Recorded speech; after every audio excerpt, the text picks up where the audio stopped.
Hello friends, welcome to our channel. जैसा कि आप लोग का बोर्ड एग्ज़ाम समाप्त हो जाने के बाद आप लोगों से मैं वादा किया था कि आप लोग के बोर्ड एग्ज़ाम के बाद मैं आप लोगों के लिए पॉलिटेक्निक की तैयारी कराऊंगा और इसी के तहत मैं आप लोगों के लिए वीडियो लाना भी शुरू कर चुका हूं। तो आप लोग हमारे चैनल से जुड़ जाएं और अपने तैयारी को बेहतर बनाएं। फ्रेंड्स, यदि आप लोग अभी तक फॉर्म को अप्लाई नहीं किए हैं तो आप लोग फॉर्म को अप्लाई कर देंगे और हमारे चैनल से जुड़ जाएंगे। मैं आप लोगों का पॉलिटेक्निक का पूरा सिलेबस कराऊंगा और इसमें जितना भी चैप्टर है सभी चैप्टर को अच्छे तरीके से कराऊंगा। तो फ्रेंड्स, समय को व्यर्थ ना करते हुए आज हम केमिस्ट्री का एक मोस्ट इम्पोर्टेंट चैप्टर पदार्थ चैप्टर लेकर आया हूँ। फ्रेंड्स, यदि आप लोग इस चैप्टर को पढ़ लेते हैं तो आप लोगों को पदार्थ के बारे में अच्छी तरीक़ा से पता चल जाएगा। पदार्थ की अवस्था के बारे में पता चल जाएगा। पदार्थ का जो भौतिक आधार होता है, जो भौतिक अवस्था में पदार्थ को बांटा जाता है, जैसे में ठोस, द्रव, गैस, इस सभी पॉइंट को अच्छे तरीके से आप लोगों को पता चल जाएगा। इसके अलावा पदार्थ की अवस्था में परिवर्तन करना भी आप लोग जान जाएंगे, जैसे में कि लिक्विड से गैस में कैसे बदला जा सकता है, गैस से लिक्विड में कैसे बदला जा सकता है, डायरेक्ट ठोस से गैस में कैसे परिवर्तन किया जा सकता है। इसके बारे में आप लोग अच्छे तरीके से जान जाएंगे। इसके अलावा आप लोग पदार्थ के रासायनिक वर्गीकरण को भी जान जाएंगे, जैसे में शुद्ध पदार्थ क्या होता है, तत्व क्या होती है, यौगिक क्या होती है, धातु क्या होती है, अधातु क्या होती है, उपधातु क्या होती है। इसके बारे में आप लोग अच्छी तरीके से आप लोगों को पता चलने वाला है। इसके अलावा आप लोग को समांगी मिश्रण के बारे में पता चलेगा। विषमांगी मिश्रण क्या होता है, विलयन क्या होता है, विलायक क्या होता है, विलेय क्या होता है।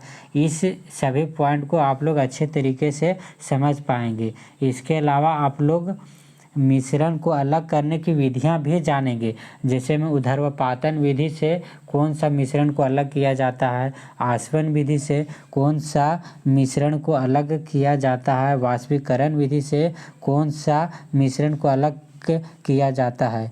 तो आइए हम लोग चैप्टर की शुरुआत करते हैं। पदार्थ, ये जो मैटर है वह मैटर होता क्या है। मैटर पदार्थ हम कहेंगे किसको? पदार्थ उसे बोलेंगे जिसका कुछ न कुछ द्रव्यमान हो और वह स्थान घेरती हो, तो उसे हम क्या बोलेंगे? उसे हम पदार्थ बोलेंगे। जैसे में हमारे चारों ओर सब कुछ ही पदार्थ है। हमारे चारों ओर जो भी कुछ हम लोग देखते हैं वह क्या है? एक पदार्थ ही तो है, क्योंकि वह द्रव्यमान उसके पास है और वह कुछ न कुछ स्थान भी घेरती है। जैसे जिस हवा में हम सांस लेते हैं, जो खाना हम खाते हैं, जो कलम हम लिखते हैं, जो बादल हो गया, पत्थर हो गया, पौधे हो गए, जानवर, पानी, एक बूंद रेत का एक कण, ये कुछ पदार्थ है। ये सभी क्या है? पदार्थ है, क्योंकि ये सभी के पास अपना द्रव्यमान है और ये सब कुछ न कुछ स्थान घेरती है, इसलिए ये सभी क्या हो गई? पदार्थ हो गई। इनमें से किसी भी पदार्थ के नमूने में दो गुण है, जिसका द्रव्यमान होता है और वह स्थान घेरती है। यानी कि पदार्थ के पास द्रव्यमान होता है और वह स्थान घेरती है। इस प्रकार हम कहते हैं कि पदार्थ वह है जिसमें द्रव्यमान एवं आयतन होता है। यानी द्रव्यमान होता है और आयतन होता है। आयतन मतलब वह स्थान भी घेरती है। तो अब हम लोग देखते हैं कि पदार्थ का भौतिक गुण क्या होता है। पदार्थ कणों से बना होता है। जो पदार्थ होता है वह छोटे छोटे कणों से ही तो मिलकर बना होता है। छोटे छोटे कणों को एकत्रित कर देंगे तो वह बड़ा कण बन जाएगा और उसी को हम क्या बोल देंगे? पदार्थ बोलेंगे। पदार्थ के कणों के बीच रिक्त स्थान होता है।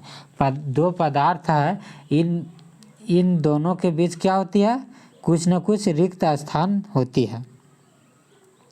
कुछ न कुछ रिक्त स्थान होते हैं, चाहे वह ठोस अवस्था में हो या गैस अवस्था में हो, उनके बीच कुछ न कुछ स्थान होती है। पदार्थ के कण निरंतर गतिशील होते हैं। पदार्थ का जो कण होता है वह निरंतर क्या होता है कि एक जगह स्थिर नहीं होता, वह गतिशील होते रहता है।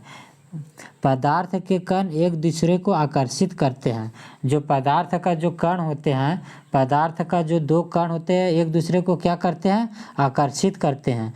एक दूसरे को मतलब अपनी ओर खींचने का प्रयास करते रहते हैं। ये पदार्थ इसको खींचती है और ये पदार्थ इसको खींचती है वापस में। अब देखते हैं कि पदार्थ का भौतिक वर्गीकरण किस प्रकार किया गया है।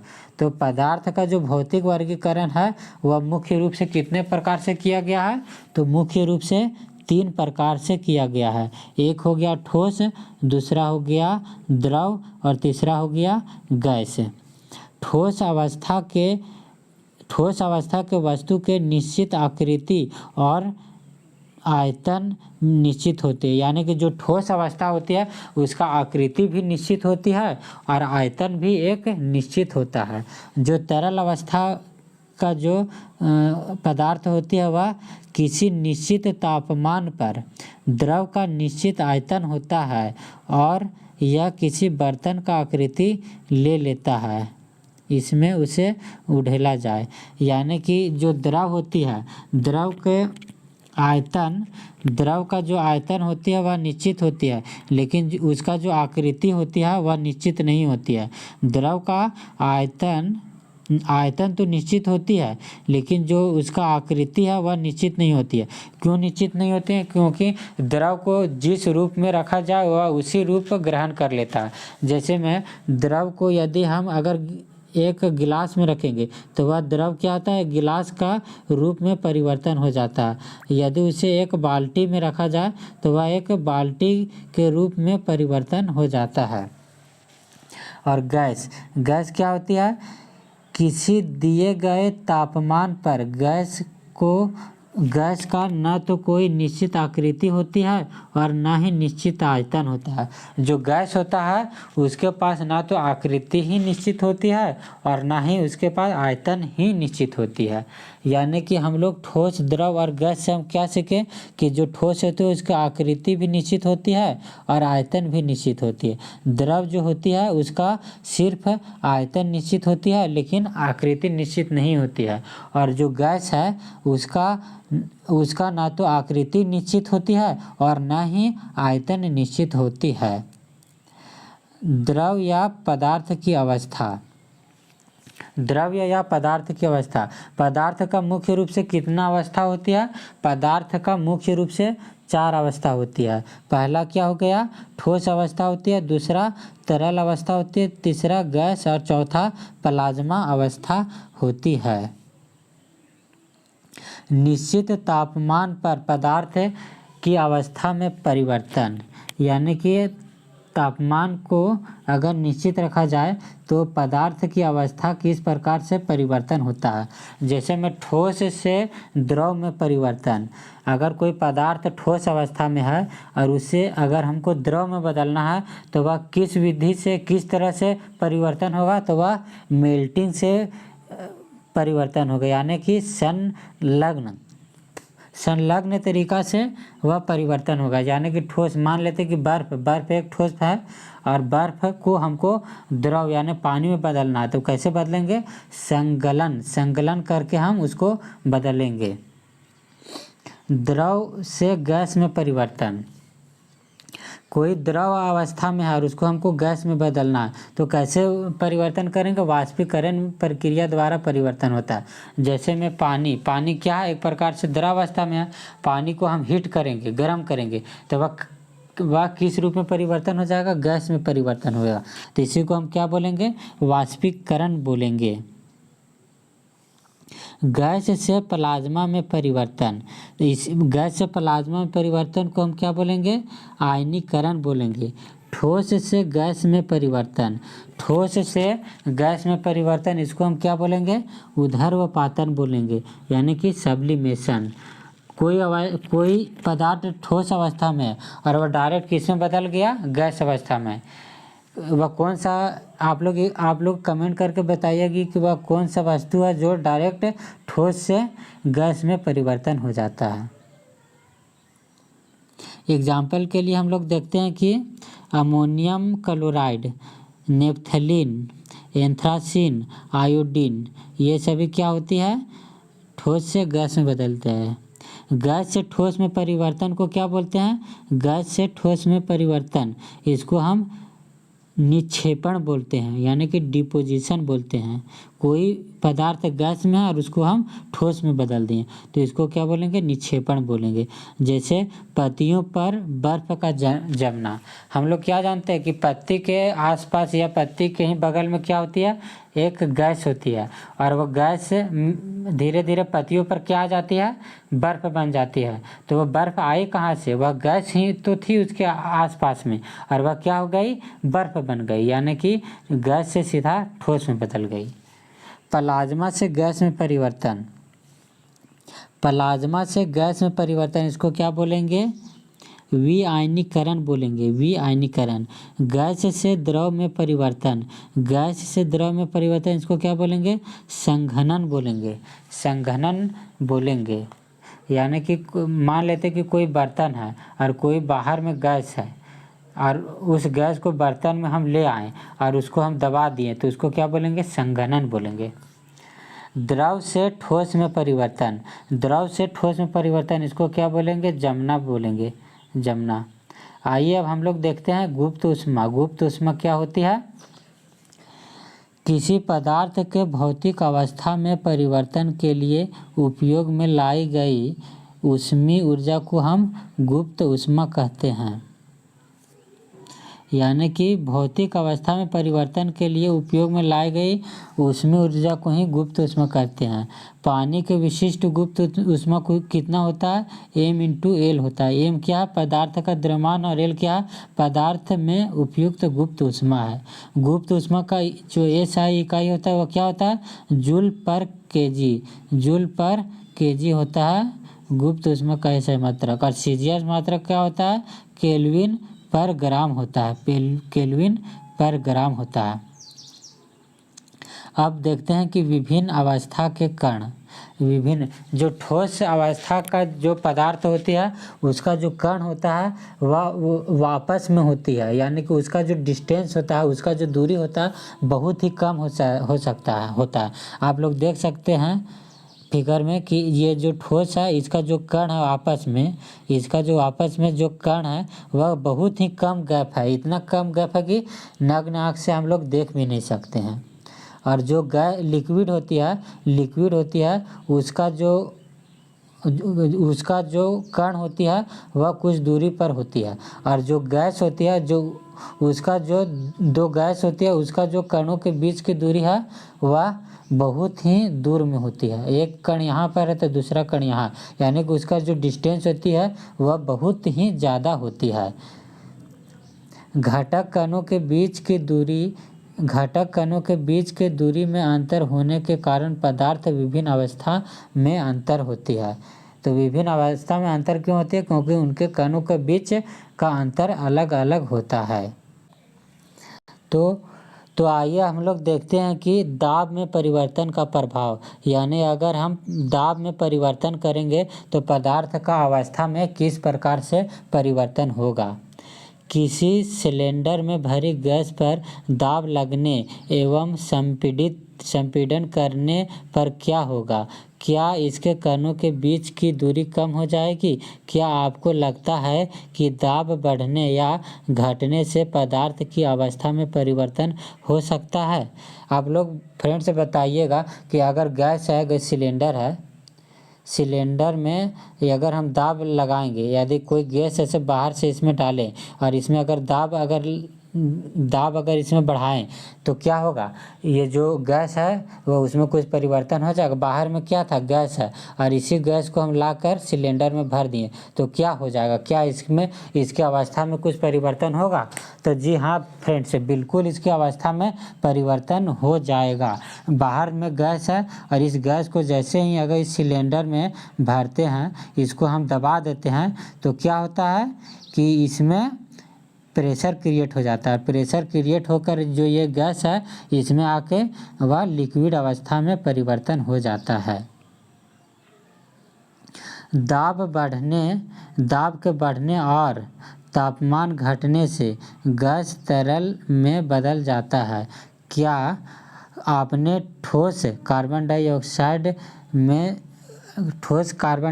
के बारे में सुना है? इस उच्च दाब पर संग्रहित किया जाता है। इसे जो है उच्च दाब पर ही संग्रहित किया जाता है। जो कार्बन डाइऑक्साइड होता है, जो आप लोग देखे होंगे जहाँ पे अग्नि का खतरा होता है, जहाँ पे आग लगने का खतरा होता है, वहाँ एक सिलेंडर रखा हुआ होता है।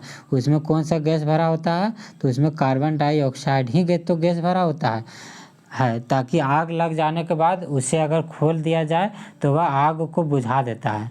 तो वह किस अवस्था में होता है? वह उस सिलेंडर में द्रव अवस्था में होता है। बाहर में तो CO2 गैस अवस्था में होता है, लेकिन जैसे उस सिलेंडर में भर दिया जाता है तो वह द्रव अवस्था में परिवर्तन होता है। जैसे उसमें दाब बढ़ा देते हैं तो वह उसमें क्या हो जाता है? वह द्रव अवस्था में परिवर्तन हो जाता है। जब वायुमंडलीय दाब का माप 1 atm 1 एटमॉस्फेयर का मात्रक 1 पास्कल होता है तो ठोस कार्बन डाइऑक्साइड द्रव अवस्था में आए बिना सीधे गैस में परिवर्तन हो जाता है। यही कारण है कि ठोस कार्बन डाइऑक्साइड शुष्क बर्फ कहते हैं। ठोस कार्बन डाइऑक्साइड को शुष्क बर्फ कहते हैं। क्यों कहते हैं? क्योंकि ठोस कार्बन डाइऑक्साइड वह गैस में नहीं होता है, बल्कि वह ठोस में होता है, इसीलिए उसको शुष्क बर्फ भी बोलते हैं। गैसीय अवस्था हमारे घरों में खाना बनाने में उपयोग किए जाने वाले द्रवीकृत पेट्रोलियम गैस LPG, ब्यूटेन और प्रोपेन या अस्पतालों में दिए जाने वाले ऑक्सीजन सिलेंडर में संपीड़ित गैस होती है। हम लोग क्या जानते हैं कि जो हम लोग रसोई घर में जो हम लोग खाना बनाते हैं उसमें कौन सा गैस होता है? LPG होता है। और जो हॉस्पिटल में जो ऑक्सीजन होता है वह कौन सा अवस्था में होता है? वह संपीड़ित गैस होता है। आजकल वाहनों में ईंधन के रूप में संपीड़ित प्राकृतिक गैस यानी कि CNG का उपयोग किया जाता है। प्रोपेन व ब्यूटेन गंधहीन होता है और न ही कोई इस पर रंग होता है। जो प्रोपेन और ब्यूटेन होता है वह गंधहीन होता है, यानी कि उसमें कोई गंध नहीं आता है और उसमें कोई रंग भी नहीं होती है।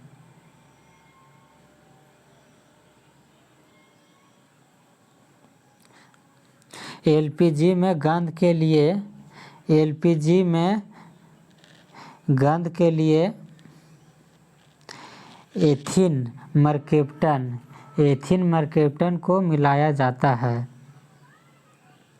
LPG में गंध के लिए किसको मिलाया जाता है? एथिन मर्केप्टन को मिलाया जाता है, जिसकी सुगंध तीखी लहसुन या स्कंद जैसी होती है। वाष्पीकरण को प्रभावित करने वाले कारक। तो वाष्पीकरण को प्रभावित करने वाले कारक कौन होती है? आइए इसके बारे में देखते हैं। सतह क्षेत्र बढ़ने पर, अगर हम एरिया बढ़ा देते हैं, अगर क्षेत्रफल बढ़ा देते हैं तो क्या होगा कि सतही क्षेत्र बढ़ने पर वाष्पीकरण की दर बढ़ जाती है।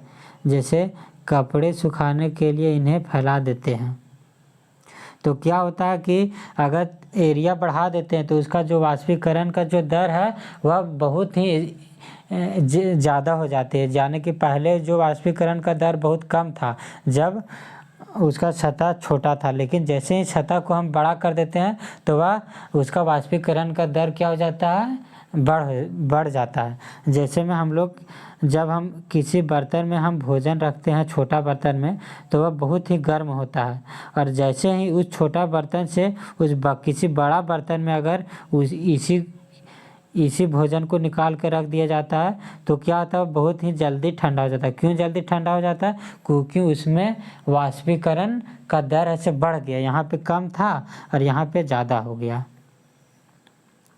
तापमान में वृद्धि।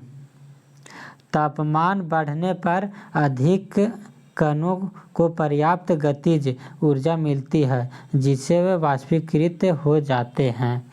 यानी तापमान जैसे ही बढ़ाएंगे तो उसमें क्या हो जाएगा, गतिज ऊर्जा बढ़ जाएगा। जैसे में कोई लिक्विड है, द्रव अवस्था में कोई लिक्विड है, जैसे ही इसमें हीट डालेंगे यानी कि इसमें ऊर्जा जैसे ही देंगे तो इसका क्या होगा, गतिज ऊर्जा इसमें बढ़ जाएगी और वह जल्दी क्या हो जाएगी, वाष्पीकृत होने लगेगी। यानी तापमान में वृद्धि करेंगे तो वाष्पीकरण भी बढ़ जाएगा। आर्द्रता में कमी। वायु में विद्यमान जलवाष्प की मात्रा को आर्द्रता कहते हैं। वायु में एक निश्चित मात्रा में ही जलवाष्प होता है। जब वायु में जल के कणों की मात्रा पहले से ही अधिक होगी तो वाष्पीकरण की दर घट जाएगी। वाष्पीकरण की दर क्या हो जाएगी? तो आइए हम लोग देखते हैं कि वायु में गति में वृद्धि। यदि हम वायु की गति में वृद्धि करते हैं तो पदार्थ का अवस्था में कैसे परिवर्तन होता है। हम जानते हैं कि तेज वायु में कपड़े जल्दी सूख जाते हैं। वायु के तेज होने से जलवाष्प के कण वायु के साथ उड़ जाते हैं जिससे आसपास की जलवाष्प की मात्रा घट जाती है। हम लोग क्या जानते हैं कि वायु की गति में जैसे ही वृद्धि करेंगे, और हम लोग जानते हैं कि वायु में क्या होती है, वायु में जलवाष्प होती है, पानी होती है वायु में। जैसे हम वायु की गति तेज कर देते हैं तो जो जलवाष्प है वह भी, उसका गति भी तेज हो जाती है और वह समाप्त हो जाती है। इस प्रकार हम जानते हैं कि जैसे वायु की गति वृद्धि करेंगे तो जलवाष्प की मात्रा घट जाएगी, यानी कि जो जलवाष्प था वह स्वतः ही समाप्त हो जाएगी, वह उड़ जाएगी। जब आप एसीटोन या नाखून की पॉलिश हटाने वाले द्रव को अपनी हथेली पर गिराते हैं तो क्या होता है, इसके कण आपसी हथेली या उसके आसपास से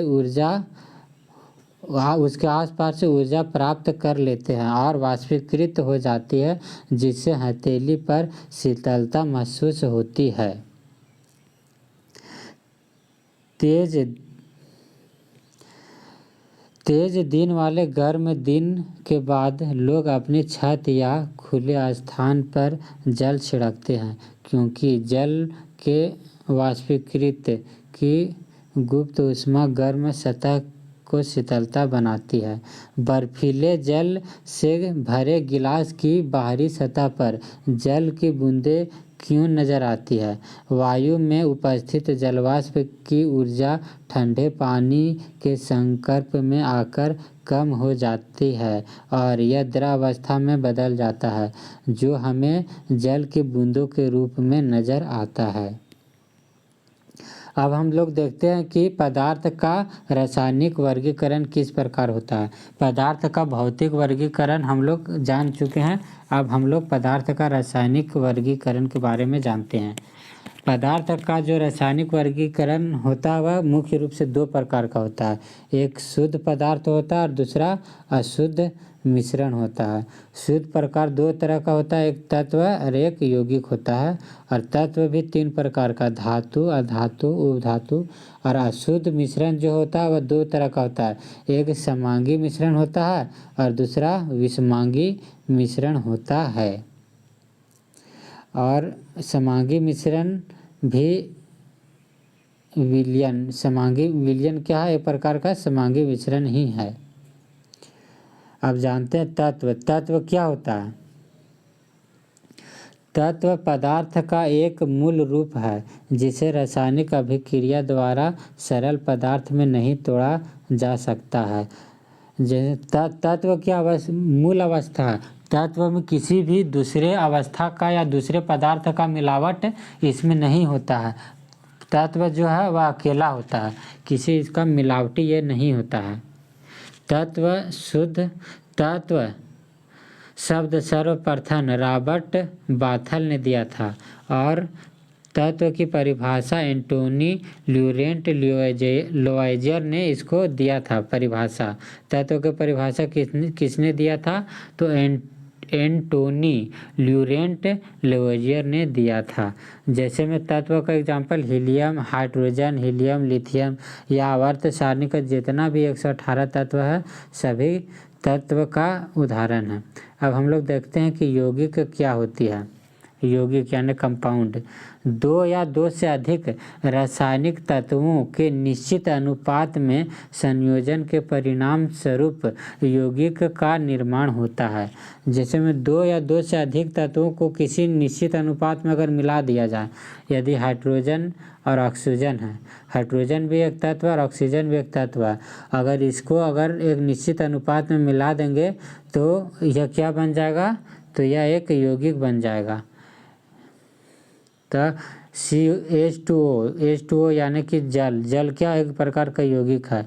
कार्बन डाइऑक्साइड, नाइट्रोजन डाइऑक्साइड हो गया, NaCl, HCl, ये सब क्या है, एक प्रकार का यौगिक ही तो है। यौगिक भी शुद्ध पदार्थ से बने होते हैं। इन्हें सरल संगठनों में विभाजित किया जा सकता है। यौगिक भी जो होता है शुद्ध पदार्थ से ही तो बने होते हैं। यौगिक किससे बना होता है, तत्व से बना होता है, और तत्व कैसा होता है, वह शुद्ध होता है। इस प्रकार यौगिक भी शुद्ध होगा। अब हम लोग देखते हैं मिश्रण, मिक्सचर क्या होता है।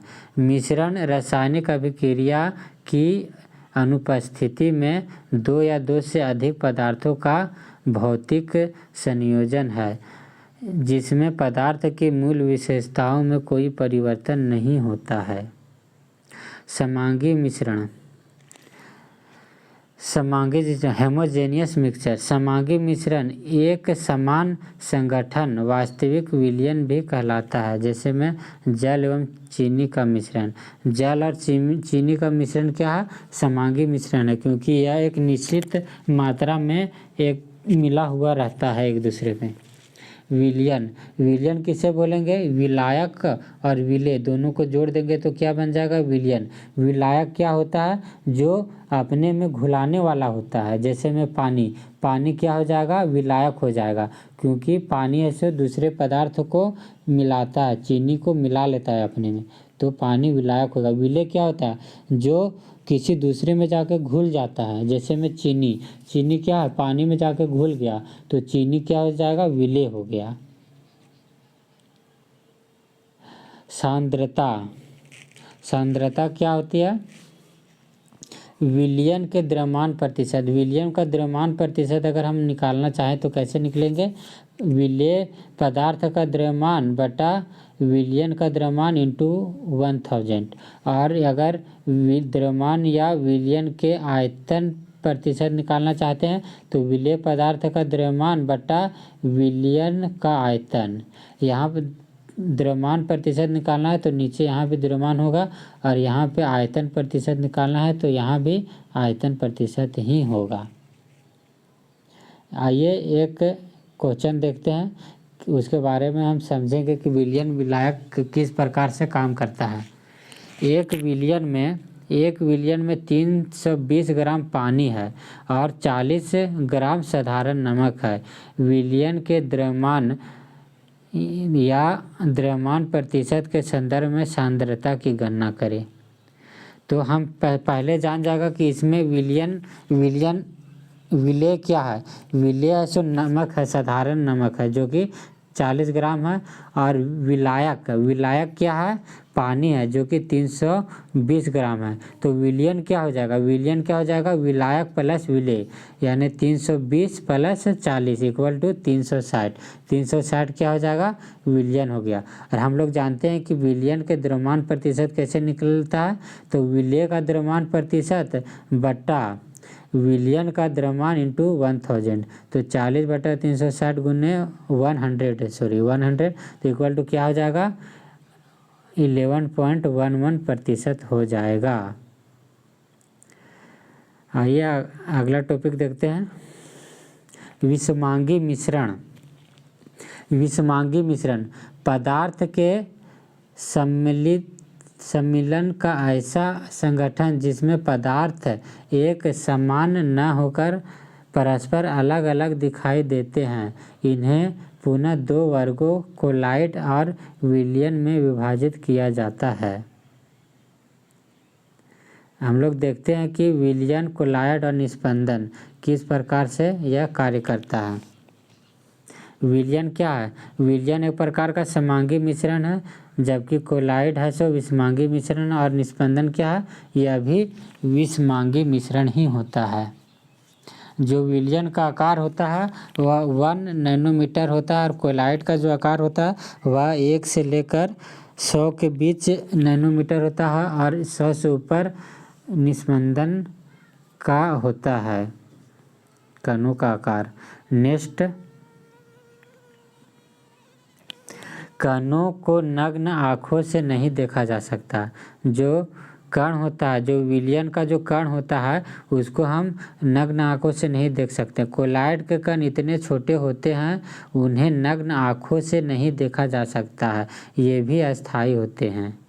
जो कोलॉइड का जो कण होता है वह भी तो छोटी ही होती है, उसे भी हम नग्न आँखों से नहीं देख सकते हैं। परंतु जो निस्पंदन का जो कण होता है उसे हम नग्न आँखों से देख सकते हैं, क्योंकि इसके कण थोड़ा बड़ा होती है। ये कण अस्थायी, विलयन का जो कण होती है वह अस्थायी होती है और विलयन का कण जो होती है वह अस्थायी होती है और कोलॉइड का जो कण होती है वह भी अस्थायी होती है। और जो निस्पंदन का जो कण होता है वह अस्थायी होती है। अब देखते हैं कोलॉइड के प्रकार। कोलॉइड के कितने प्रकार होते हैं? तरल, ठोस, गैस, डिप्रेशन मीडियम में। तरल, ठोस, गैस जो होते हैं डिस्पर्ड मीडियम में होते हैं और डिस्पेयरिंग मीडियम में गैस तरल होते हैं और वह लिक्विड एरोसोल होता है। और एग्जाम्पल ये कोहरा हो गया या कोहरा कैसे हो गया? तरल हो गया, यह लिक्विड एरोसोल में होता है। इसी प्रकार आप इस चार्ट को अच्छे तरीके से देख लेंगे। अब हम लोग पढ़ते हैं मिश्रण पृथक्कीकरण की विधियाँ। जो पदार्थ को अलग करते हैं वह किन तरीकों से अलग कर सकते हैं। जो मिश्रण का जो पृथक्कीकरण किया जाता है किन किन विधियों द्वारा किया जाता है। जैसे में पहला विधि हो गया ऊर्ध्वपातन विधि में। ऊर्ध्वपातन विधि में मिश्रण को कैसे अलग किया जाता है? इसमें ऐसे विलेयों का पृथक्कीकरण होता है जो ठोस से सीधे गैस में परिवर्तन हो जाता है। ठोस से सीधा गैस में बदल गया तो इसे क्या बोलेंगे? ऊर्ध्वपातन बोलेंगे। गैस में परिवर्तन विलेय को शीघ्र शीतलित कर शुद्ध ठोस पदार्थ प्राप्त कर लिया जाता है। जैसे इसका एग्जाम्पल हो जाएगा कपूर हो गया। कपूर सीधा ठोस से सीधा गैस में बदल जाता है। शुष्क बर्फ हो गया, आयोडीन हो गया, नेप्थलीन हो गया आदि का पृथक्कीकरण। आसवन विधि में किस प्रकार से अलग किया जाता है? इसका उपयोग मिश्रण के घटक का इसका उपयोग मिश्रण के घटकों को अलग करने के लिए किया जाता है। इसमें 2 मिश्रणी तरल पदार्थ होते हैं जो बिना अपघटन के उबलते हैं और इसके क्वथनांक में पर्याप्त अंतर होता है। और तीसरा किस प्रकार से अलग करेंगे पदार्थों को? वर्ण लेखन विधि द्वारा। इसमें क्या था? इसका उपयोग एक ही विलायक में इसको अलग अलग घुलनशीलता के आधार पर मिश्रण के विभिन्न घटकों में अलग करने के लिए किया जाता है। विलायक इसमें एक ही होता है लेकिन अलग अलग घुलनशीलता के आधार पर इसमें अलग किया जाता है। जैसे में रंगों का अलग अलग होना। वाष्पीकरण के द्वारा। वाष्पीकरण विधि से द्रव विलयन में घुलित ठोस विलेय को पृथक किया जाता है। द्रव में जो ठोस घुला हुआ होता है उसको अलग किस विधि द्वारा किया जाता है? तो वाष्पीकरण विधि द्वारा किया जाता है। जैसे में दूध में क्या होता है? द्रव भी होता है और उसमें ठोस भी पदार्थ होता है।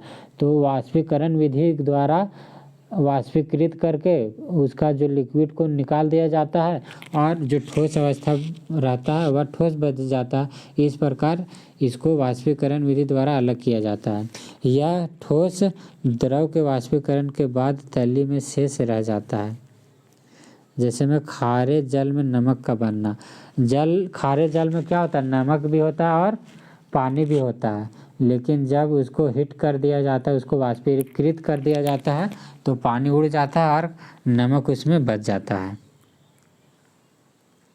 क्रिस्टलीकरण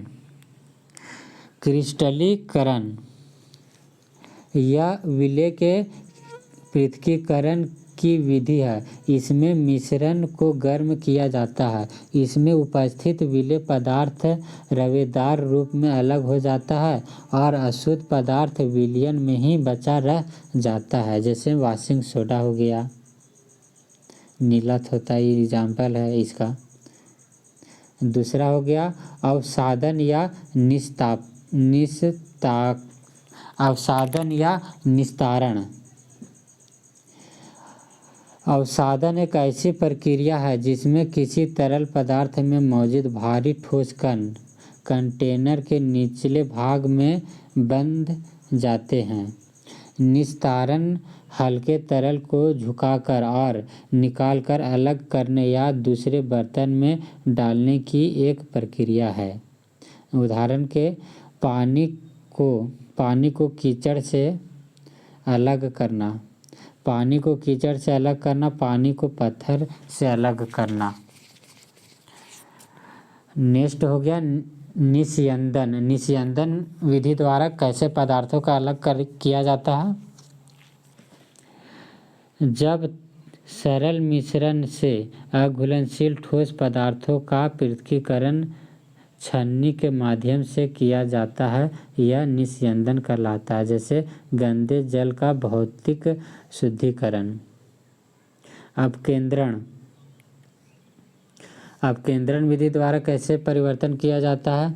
इस विधि में तरल मिश्रण के तीव्र गति से घुमाया जाता है, जिसमें अपकेंद्रण बल प्रभावी होकर अधिक घनत्व वाले पदार्थ को केंद्र से बाहर की ओर पात्र की परिधि पर एकत्रित कर देते हैं। अपकेंद्रण विधि द्वारा किस प्रकार मिश्रण को अलग किया जाता है। इसमें क्या होता है कि इसका जो बल है वह केंद्र से अपोजिट काम करता है, यानी केंद्र से अपोजिट डायरेक्शन में बल का। जैसे में अगर हम मक्खन बना रहे हैं, दही को मथ रहे हैं, तो क्या करते हैं कि हम बल बीच में लगा रहे थे, लेकिन इसका जो अपकेंद्रण विधि द्वारा इसका जो ठोस पदार्थ है वह तली के किनारे पर आ जाता है। इस प्रकार मक्खन का निर्माण किया जाता है अपकेंद्रण विधि द्वारा। शुद्ध दूध से क्रीम निकालना या रक्त परीक्षण में इस विधि का उपयोग किया जाता है। विसरण तापमान बढ़ेगा तो विसरण भी बढ़ेगा। विसरण क्या, तापमान को हम बढ़ाते हैं तो विसरण भी क्या होता है, बढ़ जाता है। दो विभिन्न पदार्थ के कणों को स्वतः मिलाना ही विसरण कहलाता है। टिंचर ऑफ आयोडीन और एल्कोहल का विलयन, जिसे टिंचर आयोडीन के नाम से जाना जाता है। इसमें आयोडीन विलेय है और एल्कोहल क्या है, विलायक है। तो फ्रेंड्स, अगर हमारे वीडियो का कंटेंट आप लोगों को पसंद आ रहा होगा और हमारी मेहनत आप लोगों को पसंद आ रहा होगा तो चैनल को सब्सक्राइब करें, लाइक करें और शेयर करें।